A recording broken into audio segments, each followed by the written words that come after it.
It started as a quiet Saturday, the kind where the sun hits the pavement just right and neighbors pretend they don't see the chaos behind closed garage doors.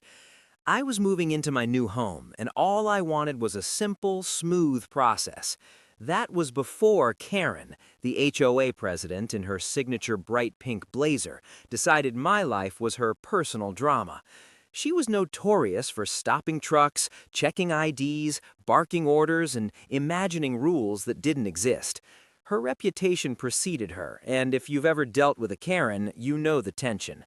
One wrong move, one delivery misstep, and suddenly the street is your stage, and she's the lead actor. Before we go further, comment below where you're watching this story from or what time it is in your city. I'm curious to see how far Karen's chaos reaches. The morning started innocently. A large moving truck rumbled up the cul-de-sac, bearing my name on the side and a crew ready to unload boxes. Karen appeared moments later, arms crossed, standing like a pink sentinel at the end of the street. Her eyes scanned the truck like it was an invading army. She didn't ask questions politely, she demanded them. Passes, permits, explanation for every box. The movers were tense. I stayed back, hoping she'd lose interest, but Karen had a knack for hunting down violations, no matter how imagined. I stepped forward to explain that this was my scheduled move and all paperwork was in order. That only made her voice louder. She accused the crew of illegal parking, of violating HOA rules about oversized vehicles, of littering, and, my favorite, disturbing the peaceful aesthetic of the community. She had neighbors peeking out of windows, phones already recording. Karen thrived on the attention. I could see it, the performance of control, the gleam of self-importance in her eyes. "Step back, ma'am," I said firmly. "Everything's legal and cleared. You don't need to worry." She ignored me.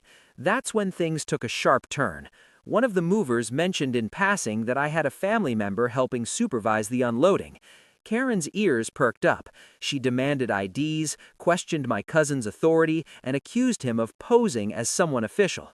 I smiled quietly. She had no idea that my cousin, Alex, wasn't just any relative. He was a certified fire marshal, trained to handle chaos, authority, and confrontation, and he had been watching Karen's antics unfold long before I arrived.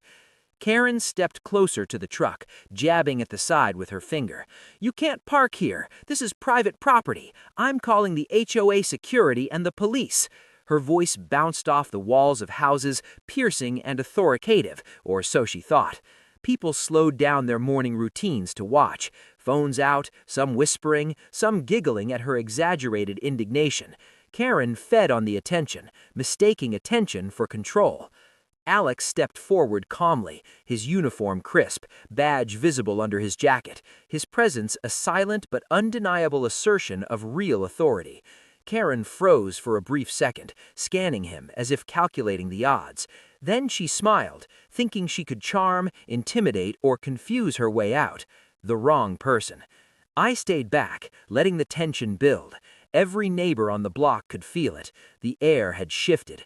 Karen, used to obedience, was now facing someone whose authority wasn't imagined, it was earned, recognized, and legal. Alex didn't shout, he didn't wag his finger, he simply looked at her, calm, unyielding, ready. And in that moment, Karen's performance, the loud, pink-blazered display of entitlement, started to wobble. The street held its breath. Karen, in her signature bright pink blazer, had never faced anyone who didn't cower or scramble at her commands. Alex, my cousin and certified fire marshal, stood calm with a clipboard in hand, his presence alone commanding space. Karen's face twisted from indignation to disbelief, her voice rising with every second. "You can't just— Who are you to tell me?" "I'm a fire marshal, ma'am," Alex said evenly, not raising his voice. "And you're creating a safety hazard by blocking this street and harassing people doing legal work. Step back." Her eyes widened, not with fear yet, but with the dawning realization that her performance of authority was meaningless against someone trained in real law and procedure. She jabbed a finger at the truck again. "This is private property. You need to move this immediately. I am the HOA president." The street erupted in murmurs. Neighbors leaned out windows, some recording, others whispering. Karen thought the crowd was hers, but the attention had shifted.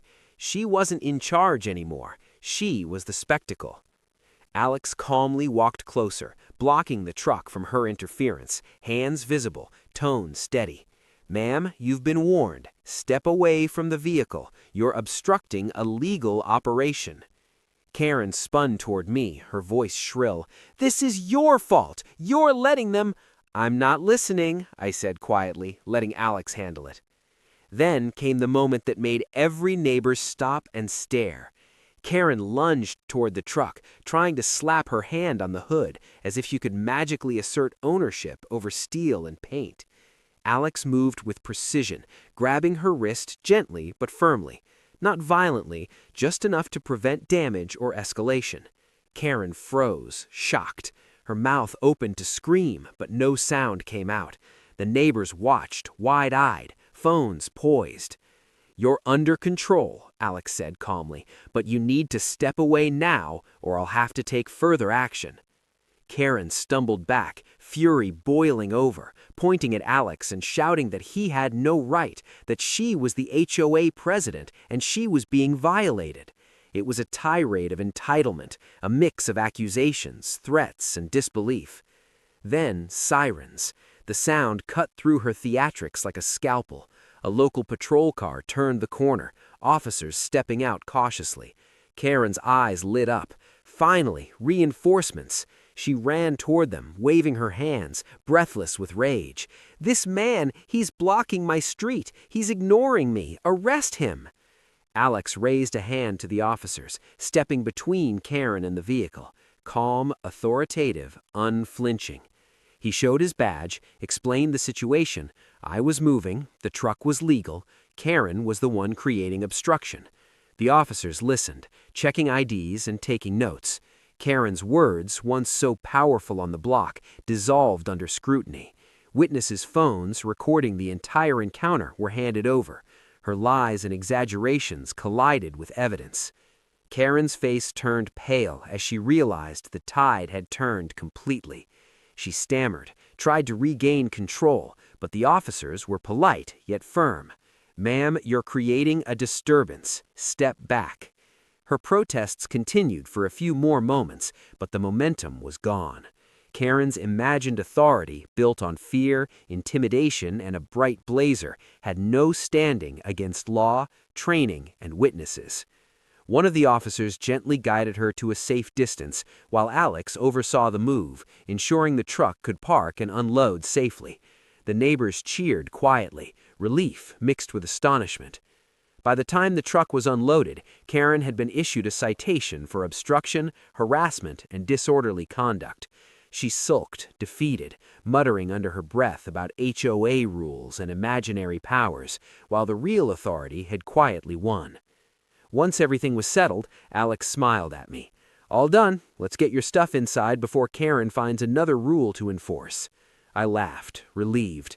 The crew moved efficiently, and the day returned to ordinary, quiet suburban life, except Karen's legend of entitlement had been irreversibly challenged. Weeks later, the HOA confirmed Karen would no longer hold any enforcement authority over residents. Fines stopped, unnecessary inspections ended, and the community could finally breathe. Visitors came without fear of interrogation, trucks moved in and out without drama, and meetings became predictable, procedural, and forgettable, the way they were supposed to be. Karen remained in her pink blazer, but now her presence was met with polite distance, not fear. She had learned, whether she admitted it or not, that imagined authority carries weight only until it meets real power. If you've ever dealt with someone like Karen, comment below. Have you ever seen entitlement meet its match? And don't forget to like and subscribe for more HOA stone-down stories that expose drama and chaos right in your neighborhood. The street went quiet. The sun settled. Real authority, patience, and calm had prevailed. The end.